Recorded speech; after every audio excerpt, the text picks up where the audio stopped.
Noi qua abbiamo fatto una manifestazione mirata al tartufo nero pregiato che si raccoglie in questo periodo.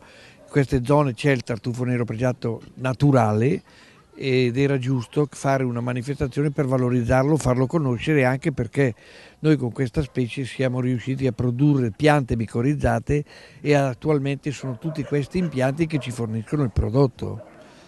Il nero pregiato è considerata una delle specie migliori, cioè più qualificate, più pregiate esistenti in Italia e nel mondo di tartufo. Chiamano anche nero dolci.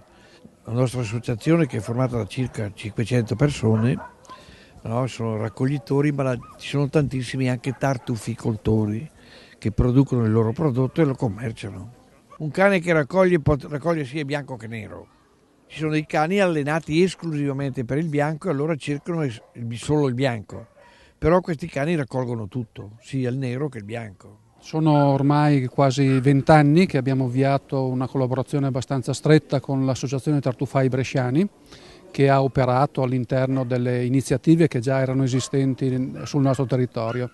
Da quest'anno abbiamo ritenuto invece di dedicare una specifica manifestazione a questo prodotto di grande pregio, perché riteniamo che un prodotto di grande pregio possa creare nell'immaginario delle persone l'associazione con il territorio che lo produce di altrettanta qualità e importanza.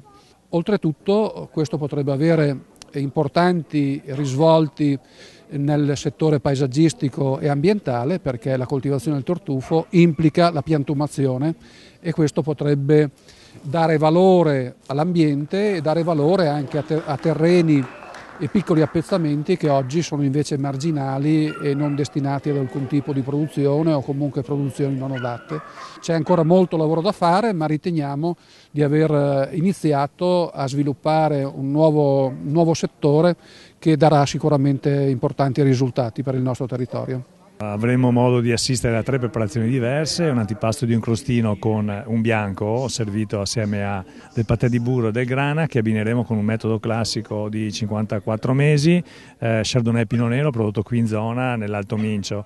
Dopodiché assisteremo a un'altra preparazione che sono delle pennette, in questo caso con un nero invernale molto particolare e particolarmente potente, quindi avremo bisogno di un vino di una struttura, per finire con una polenta tradizionale macinata a grano grosso, anche questa amalgamata con del burro e sempre con questo tartufo. In questo caso suggeriremo degli abbinamenti con dei vini un po' più strutturati come dell'Urus della zona qui del territorio, piuttosto che un Lugana della zona del Garda, che è altrettanto importante come vino e molto avvolgente, che esalteranno le caratteristiche del tartufo.